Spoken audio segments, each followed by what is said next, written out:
تمنا مدتوں سے ہے جمال مصطفیٰ دیکھو۔ صلاۃ والسلام علی رسول اللہ صلی اللہ علیہ وسلم۔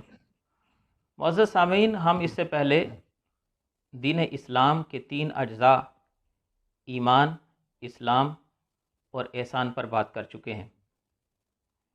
آج کا ہمارا موضوع گفتگو ایمان، اور ایمان میں سے بھی اللہ کی ذات پر ایمان، اور آج کا ہمارا موضوع اس حوالے سے مخصوص ہوگا کہ نبی کریم صلی اللہ علیہ وسلم کس طرح بچوں کی اللہ پر ایمان کے حوالے سے تربیت فرمایا کرتے تھے۔ اس حوالے سے ہمارے پیش نظر آج ذخیرہ سیرت نبویہ علیہ السلام میں سے 2 روایات ہمارے پیش نظر ہوں گی۔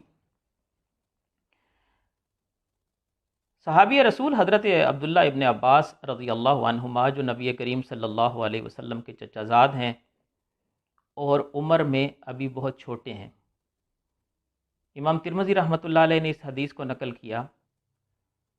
اور ذرا ملاحظہ کیجئے کہ کس طرح ایک بچہ ہے اور اس کو سکھایا جا رہا ہے کہ ایمان اللہ تبارک و تعالیٰ کی ذات پر رکھنا ہے۔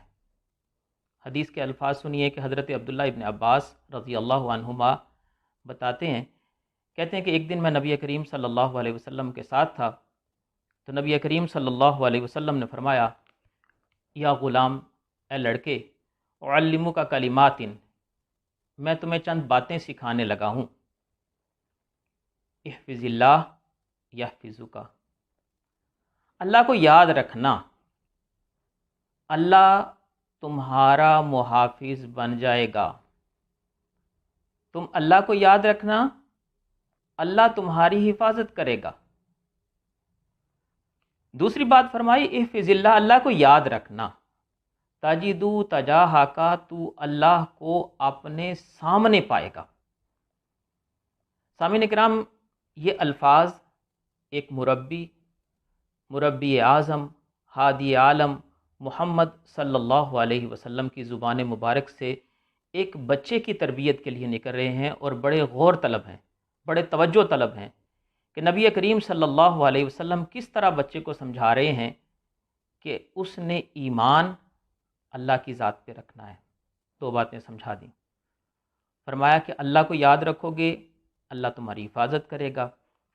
اللہ کو یاد رکھو گے تو تمہیں کہیں بھی مشکل پیش آئے، اللہ تبارک و تعالیٰ تمہارا محافظ ہو جائے گا، وہ تمہاری حفاظت کرے گا۔ پھر حضرت عبداللہ رضی اللہ عنہ کو سمجھایا، اذا سألت فاسأل اللہ، عبداللہ اگر کسی وقت مانگنے کی ضرورت پیش آئے نا، تو مخلوق کے آگے ہاتھ نہ پھیلانا، فاسأل اللہ، اللہ سے سوال کرنا۔ وَإِذَا اسْتَعَنْتَ، اور جب تجھے مدد طلب کرنے کی ضرورت ہو، فَاسْتَعِنْ بِاللَّهِ، تو مدد بھی اللہ سے ہی طلب کرنا۔ وہ حضرت علامہ نے کہا تھا نا کہ 1000 سجدوں سے دیتا ہے آدمی کو نجات۔ بچے کے ذہن کے اندر یہ بات بٹھا دی گئی کہ دیکھو، مانگنے کی اگر ضرورت پیش آئے تو مخلوق سے نہ مانگنا، خالق سے مانگنا۔ کسی وقت مدد طلب کرنے کی ضرورت پیش آئے تو مخلوق کی طرف دھیان نہ کرنا، یہ مخلوق اسباب ہیں، خالق مسبب الاسباب ہے، اللہ مسبب الاسباب ہے۔ تو مانگنا ہو تو مخلوق سے نہ مانگنا، مدد طلب کرنی پڑے تو مخلوق سے مدد طلب نہ کرنا۔ وہ جو مسبب الاسباب ہے، وہ مخلوق میں سے تمہارے لیے اسباب پیدا فرما دے گا۔ اس حدیث کا اگلا مضمون میں اردو کے اندر اس کا اختصار کے ساتھ بیان کر دیتا ہوں۔ نبی کریم صلی اللہ علیہ وسلم اس بچے کے ذہن کے اندر تیسری بات کیا بٹھا رہے ہیں کہ نبی کریم صلی اللہ علیہ وسلم نے فرمایا کہ اگر امت تمہیں کوئی فائدہ پہنچانا چاہے تو اے عبداللہ، وہ تمہیں کچھ فائدہ نہیں پہنچا سکتے اگر اللہ نہ چاہے، اور اگر سب امت اور لوگ تمہیں نقصان پہنچانا چاہیں تو لوگ تمہارا کچھ بھی نقصان نہیں کر سکتے سوائے اس نقصان کے جو اللہ نے تمہارے مقدر میں لکھ دیا ہے۔ کتنی شاندار بات، یہ بات سمجھا دی گئی کہ دیکھو تمہارے نفع یا نقصان کا مالک اللہ کی ذات ہے، اللہ کے سوا کسی کی طرف متوجہ نہ ہونا اور نہ تمہیں متوجہ ہونے کی ضرورت ہے۔ 3 نکات کے اندر یہ بات سمجھا دی کہ دیکھو اللہ کو یاد رکھو گے اللہ تمہارا محافظ بن جائے گا، سوال کرنے کی ضرورت پڑے، مدد کی ضرورت پڑے، اللہ سے سوال کرو، اللہ تمہارا دستگیر ہو جائے گا۔ اور پھر یہ سمجھا دیا گیا کہ نفع نقصان کے حوالے سے مخلوق سے ڈرنے کی ضرورت نہیں ہے، اللہ تمہارا خالق ہے، اس نے تمہاری تقدیر لکھ دی ہے، جو تمہارا نفع نقصان ہے وہ اللہ تبارک و تعالیٰ وہ اسی کی طرف سے ہے، لہٰذا تمہیں پریشان ہونے کی ضرورت نہیں ہے۔ کتنی شاندار بات ایک بچے کو سمجھائی جا رہی ہے۔ آج اسی روایت کو اگر ہم اپنے گھروں کے اندر شروع کر دیں اور بچوں کو یاد دہانی شروع ہو جائے کہ نفع نقصان کا مالک اللہ کی ذات ہے، تو ہمارے بچوں کی آنے والی نسلوں کی پریشانیاں ختم ہو جائیں۔ اللہ پر ایمان بلا شبہ ایک بہت بڑی قوت ہے جو اللہ نے دین اسلام کے اندر ہمیں عطا فرمائی ہے۔ اس حوالے سے بچوں کو بار بار اس کی یاد دہانی ہونی چاہیے۔